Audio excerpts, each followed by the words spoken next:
The stars were quiet that night.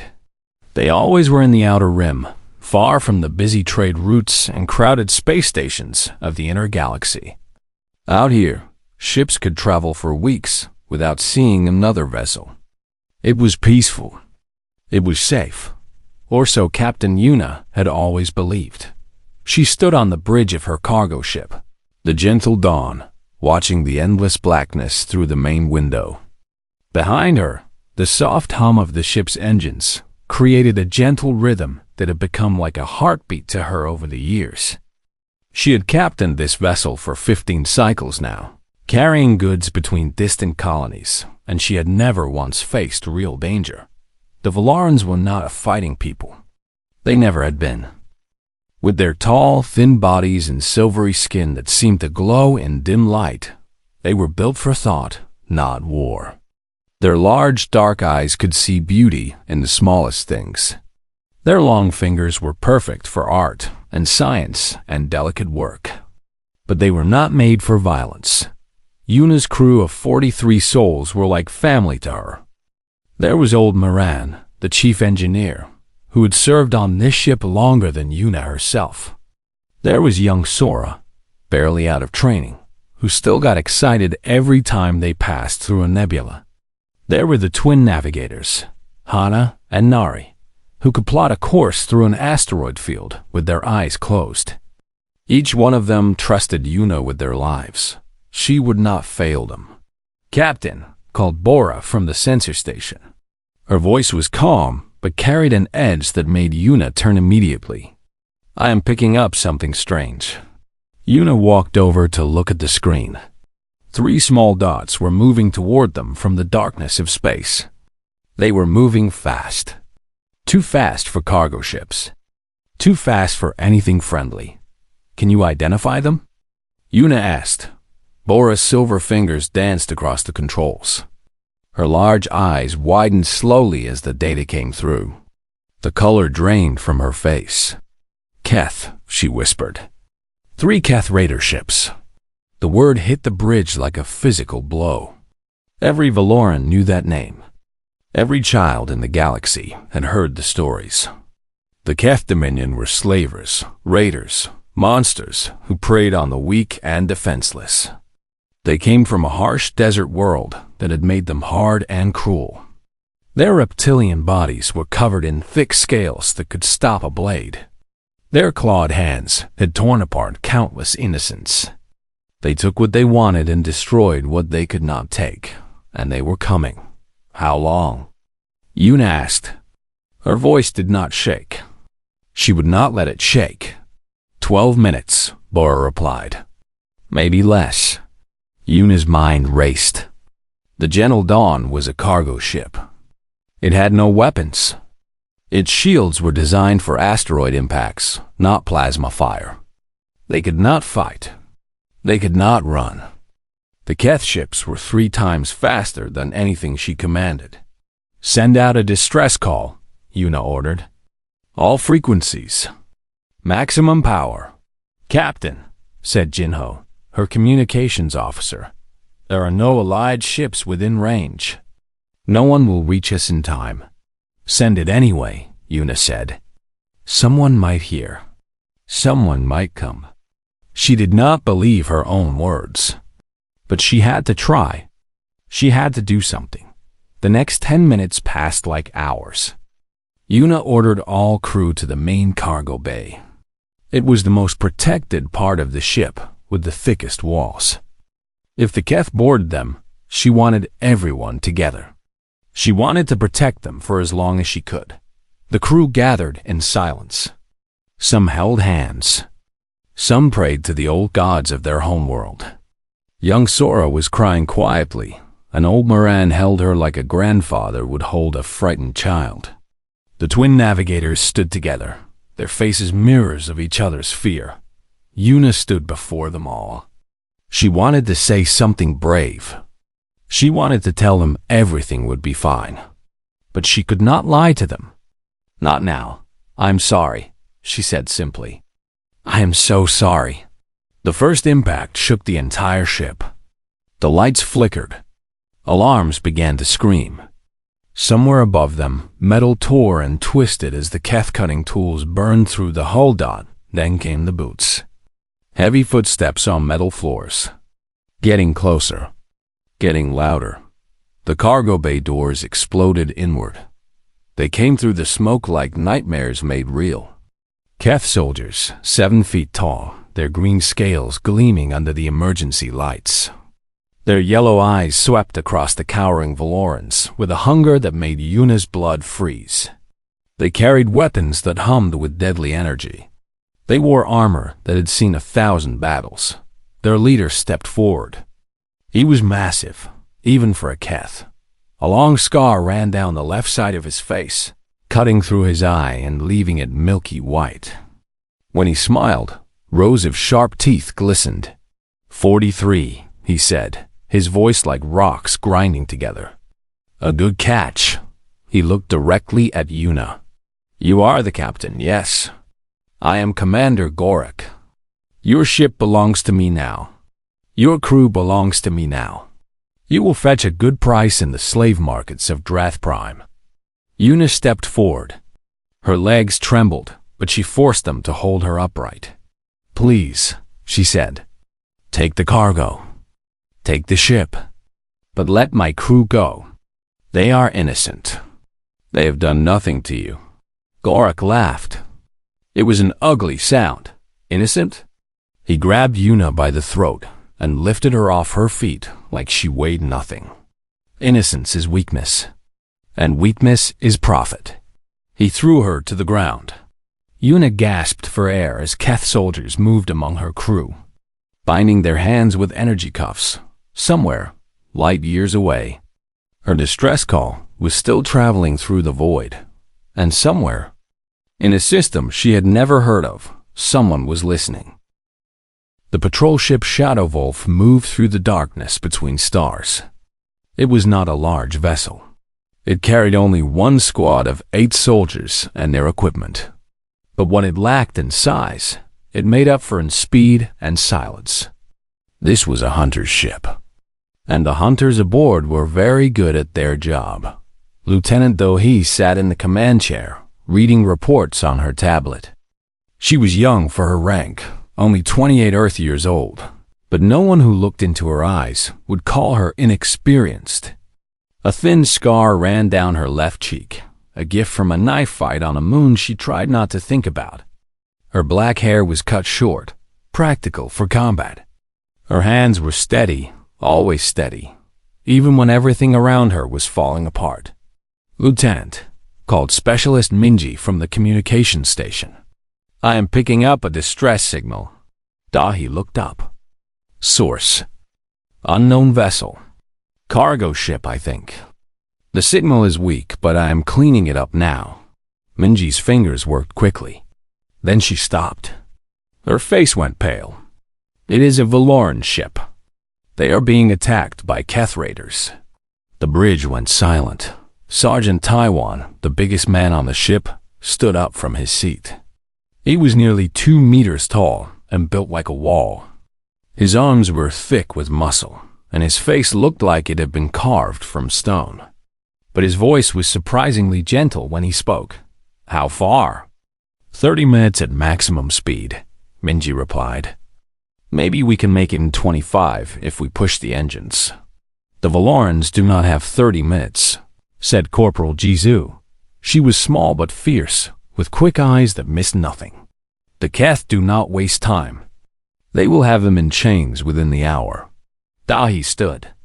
She walked to the main window and stared out at the stars. Somewhere out there, innocent people were being taken. Families were being torn apart. Lives were being destroyed. And she could do something about it. We go, she said. Private Hyan looked up from his medical station. He was the youngest of the squad, with a kind face and gentle hands that had saved more lives than he could count. Lieutenant, there could be dozens of Keth soldiers. We are only 8. I know, Dahi said. Does anyone want to stay behind? No one spoke. No one moved. And slowly, one by one, they all stood. Taiwan smiled his rare smile. I always wanted to know what Keth tastes like. Jizu checked her weapons. You are disgusting, Sergeant. I aim to please.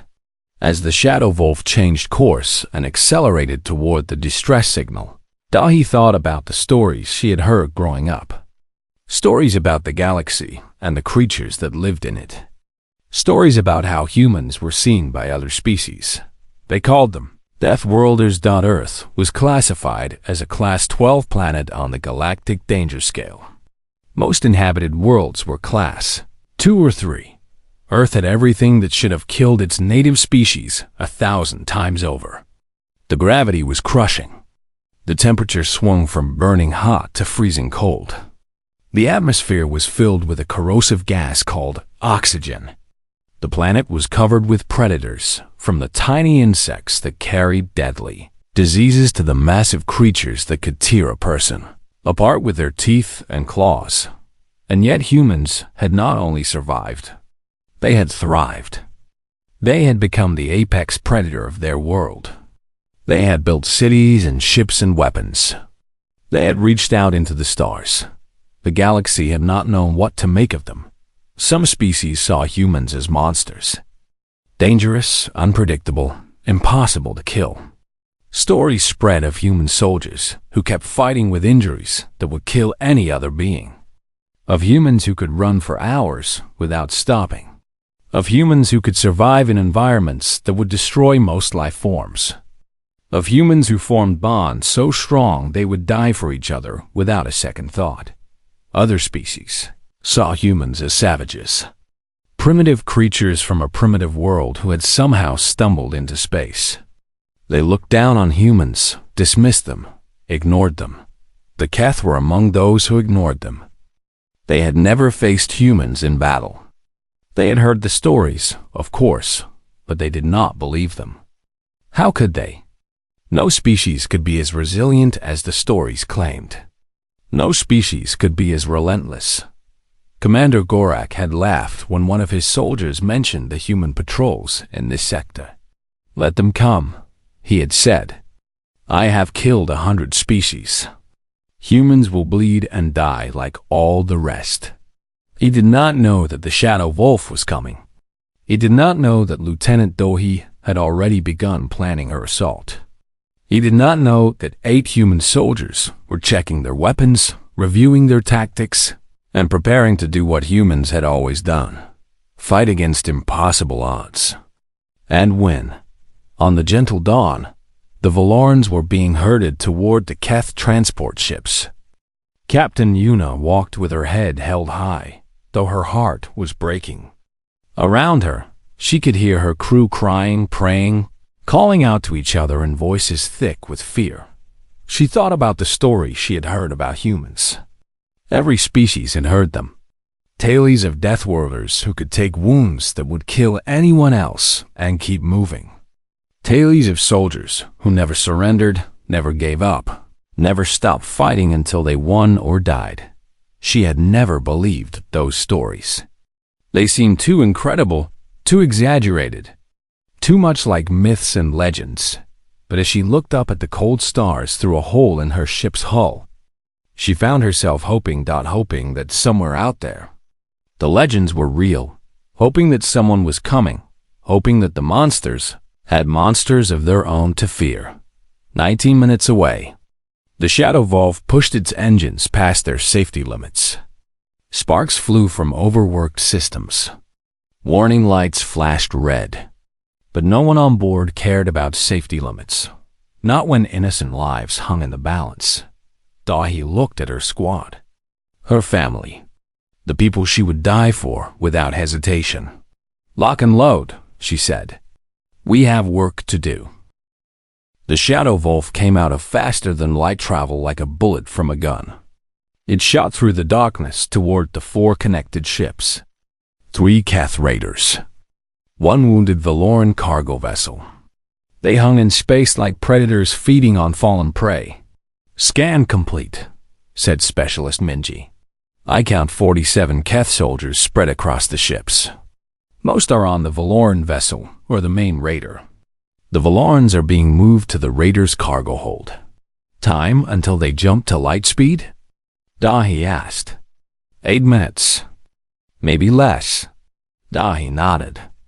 8 minutes to save 43 lives. 8 soldiers against 47 enemies. The math was not in their favor. But math had never stopped humans before. We hit the main raider, she said. Hard and fast. Taiwan, you take point with the heavy weapons. Jisoo, you are on my left.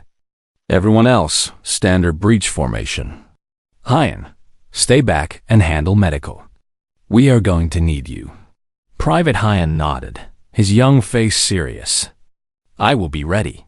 No radio chatter once we breach, Dohi continued. Hand signals only. The Keth will try to call for help from the other ships. We need to cut them down before they can organize. Sergeant Taiwan lifted his massive assault cannon. It was a weapon designed for vehicles, not soldiers. Most humans could not even carry it. Taiwan carried it like it weighed nothing. Let us go introduce ourselves, he said. The Shadow Wolf approached in silence, using the Valoran ship as cover. The Keth had no idea it was coming. Their sensors were focused on the void around them, watching for larger threats.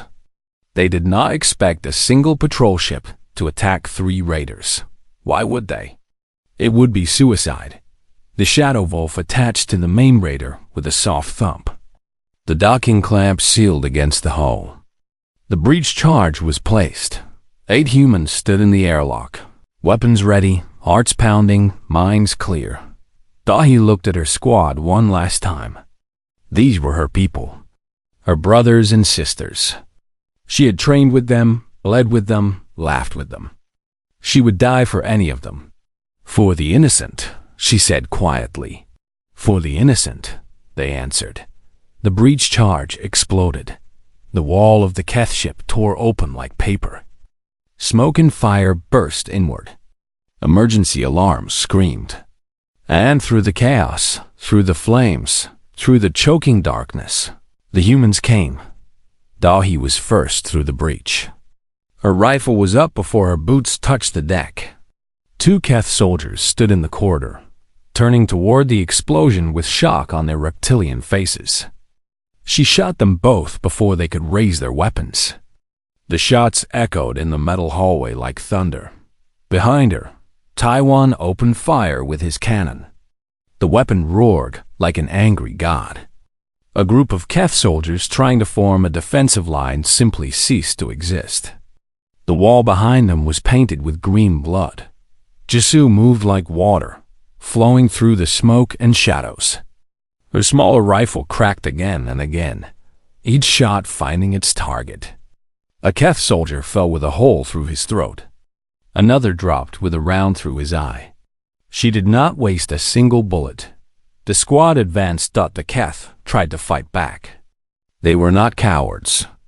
They were warriors who had conquered dozens of worlds. They opened fire with plasma weapons that could melt through armor. They charged with claws and teeth bared. They screamed battle cries that had terrified 100 species. But the humans did not stop. Corporal Soman took a plasma bolt to her left arm. The flesh burned and blistered. She screamed once, short and sharp, then kept firing with her right hand. A Keth soldier rushed at her with a blade. She shot him in the face and stepped over his body without slowing down. Private Kyung caught a claw across his chest.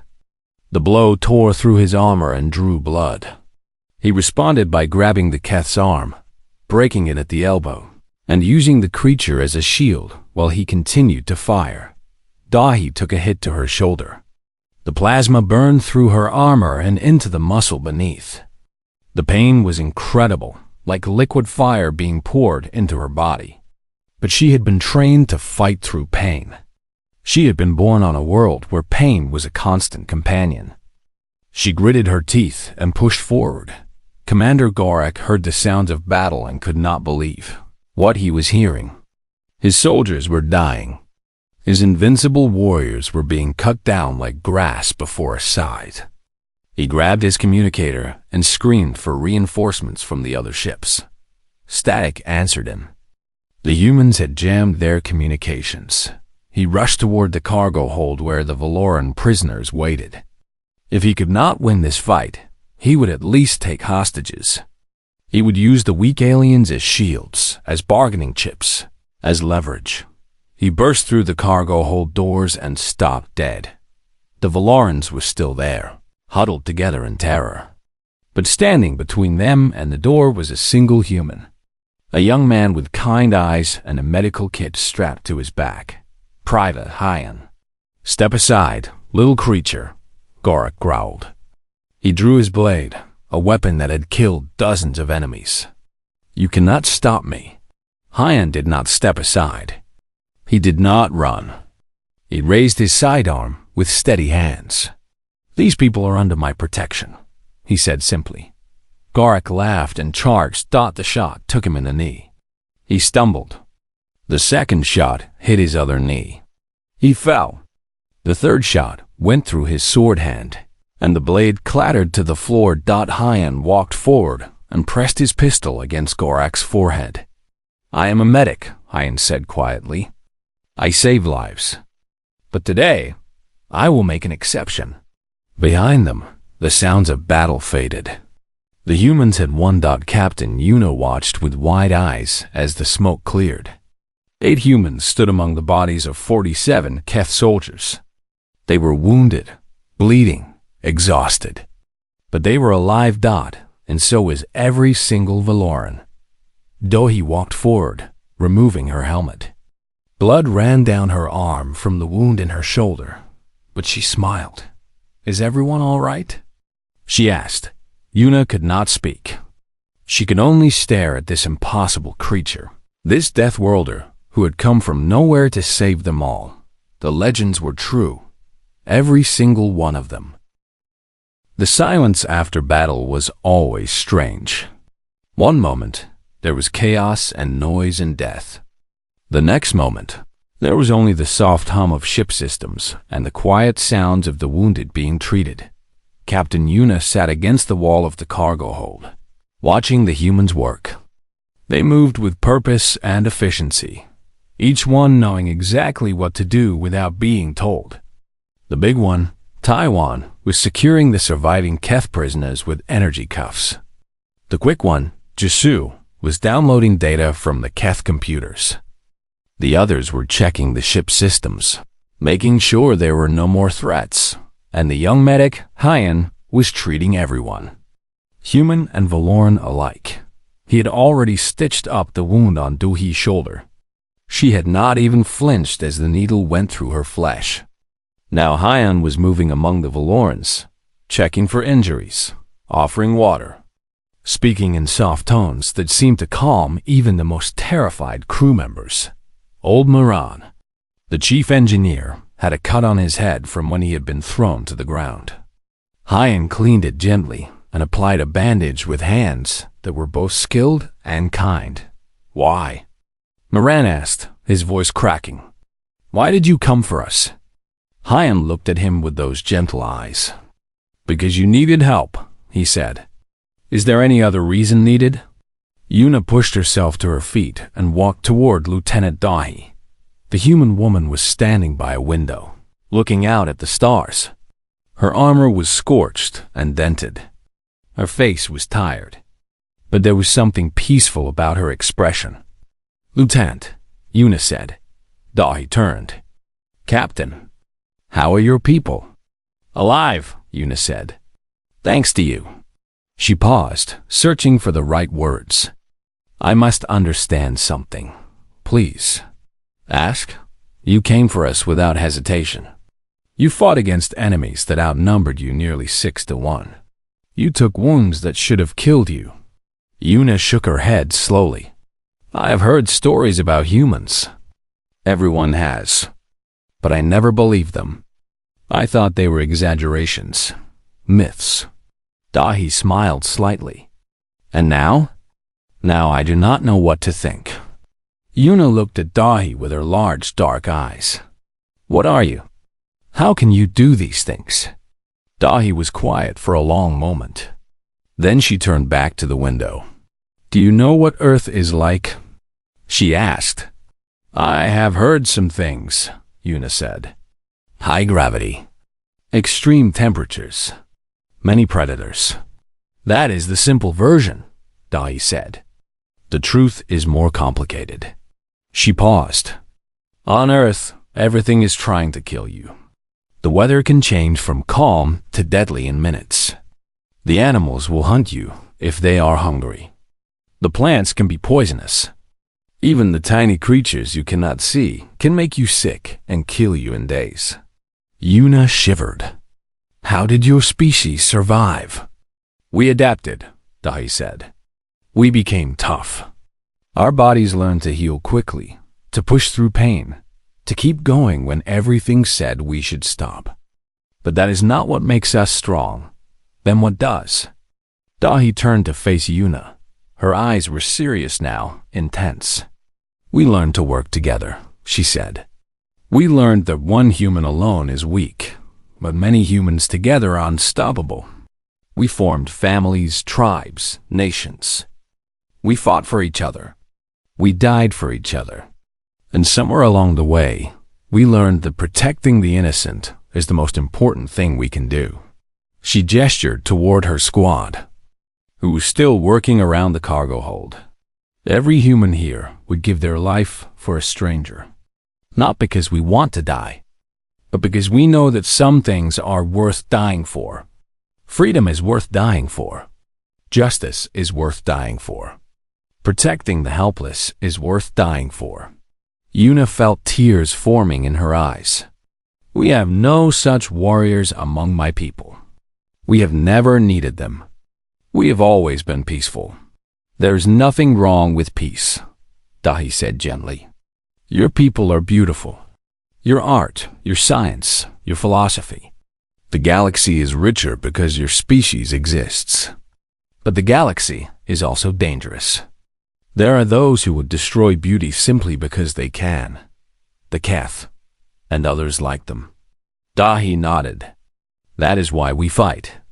Not because we love war. We hate it.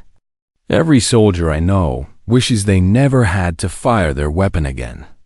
But we fight because if we do not, then the monsters win. And we will not let the monsters win. Across the cargo hold, young Sora had found the courage to approach Sergeant Taiwan. The massive human looked down at the small Valoran with an expression that was surprisingly soft. Are you an angel? Sora asked in a tiny voice. Taiwan laughed. It was a deep, warm sound. No, little one. I am just a soldier. But you saved us. You saved everyone. That is what soldiers do, Taiwan said. At least, that is what good soldiers do. Jizu walked over to Dahi, her face grim. Lieutenant, I have finished downloading the Keth database. It is bad. How bad? Very bad. Jisu pulled up a holographic display. The Keth Dominion has been operating in this sector for over 20 years. They have taken thousands of slaves, destroyed dozens of ships, wiped out entire colonies, and no one has stopped them. Yuna looked at the data with horror. So many lost. The Keth have been careful, Jisu continued. They only attack targets that cannot fight back.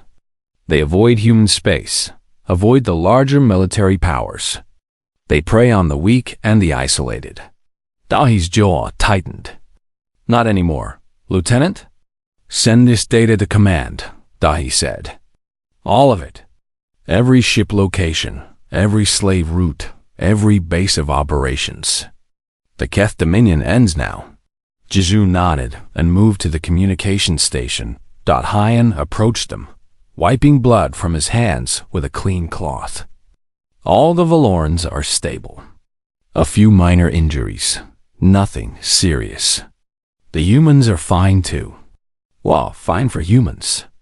Summon's arm will need proper surgery when we get back to base. And Kyung's chest wound is going to leave a nice scar. But everyone will live.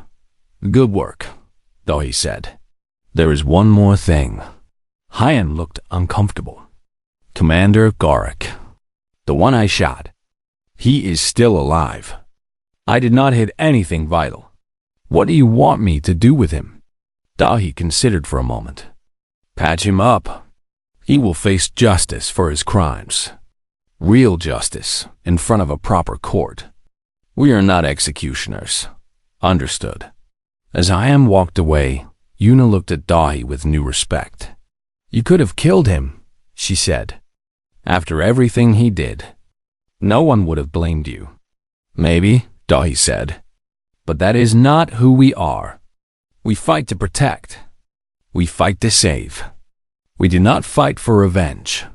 She smiled slightly. Besides, I want him to live. I want him to stand trial.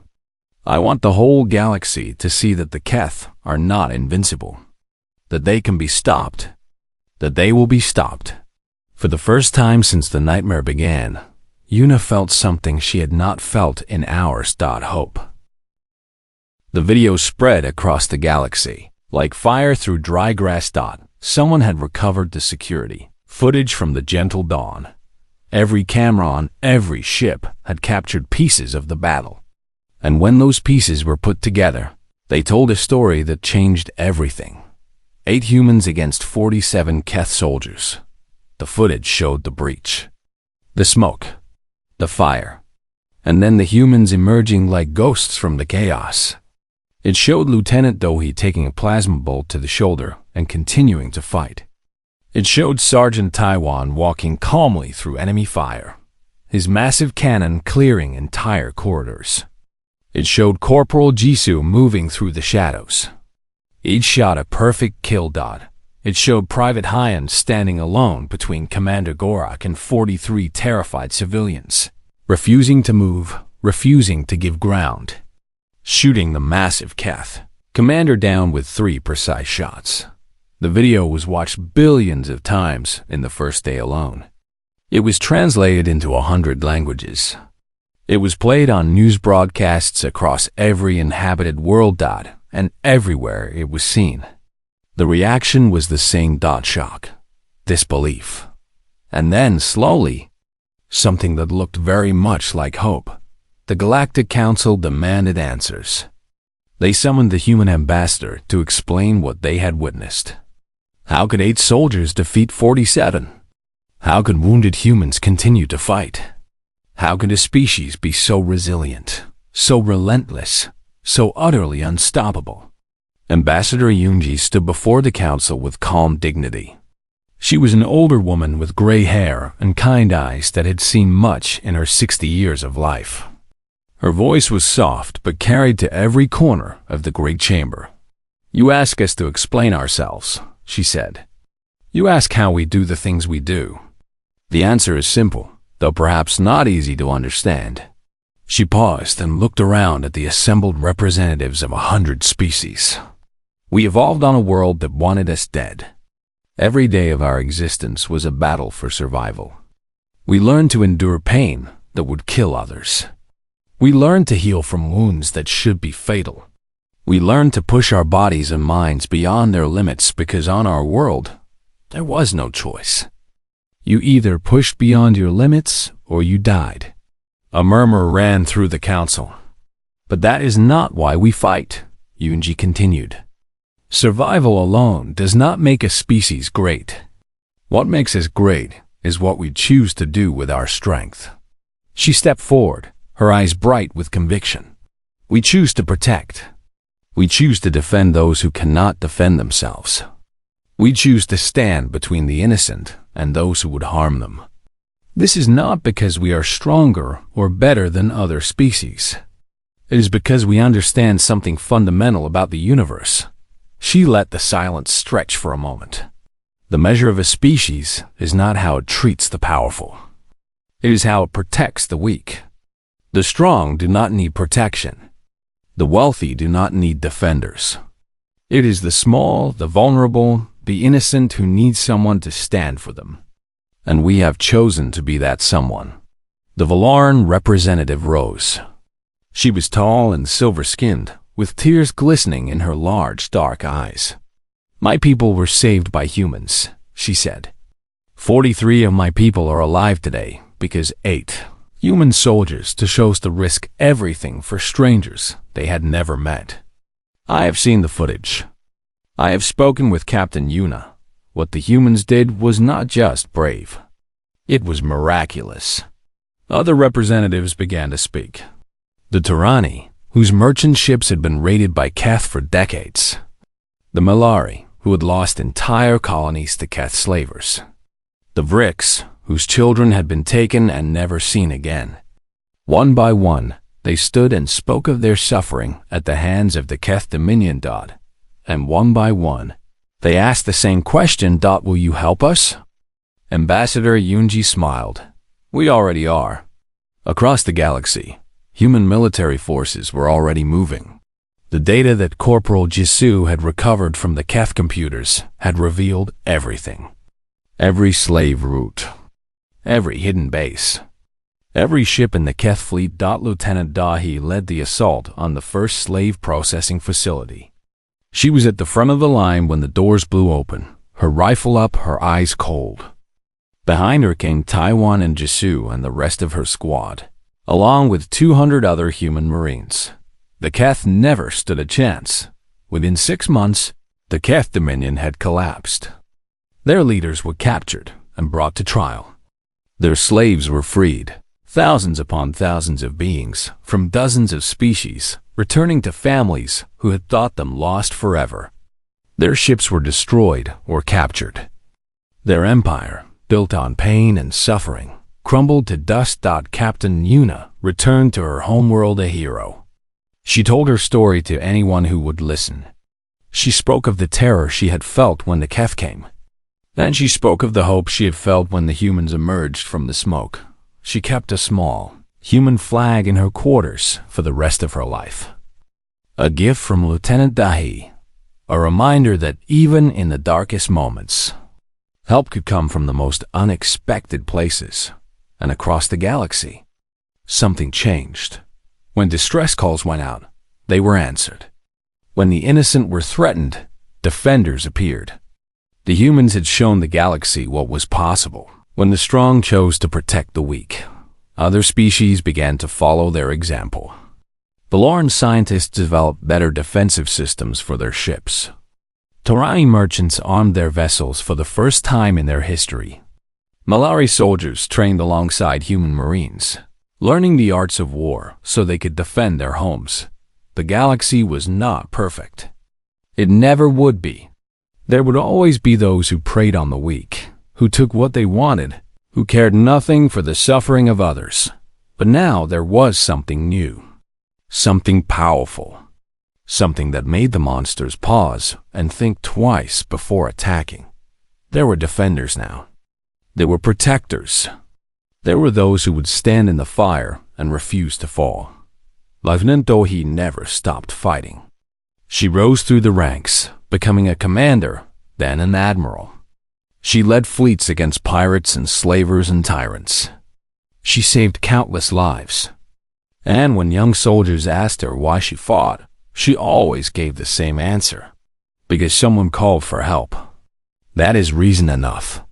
In the end, that was the lesson humanity taught the galaxy.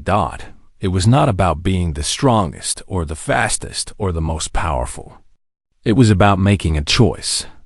A choice to stand up when others sat down. A choice to run toward danger when every instinct screamed to run away. A choice to protect those who could not protect themselves. Humanity was not special because of their strength. They were special because of how they chose to use it. And whenever distress calls filled the air, whenever the innocent cried out for help, whenever the darkness seemed ready to swallow everything good and kind in the universe, the galaxy knew that somewhere out there, human marines were listening, and they would answer. They would always answer.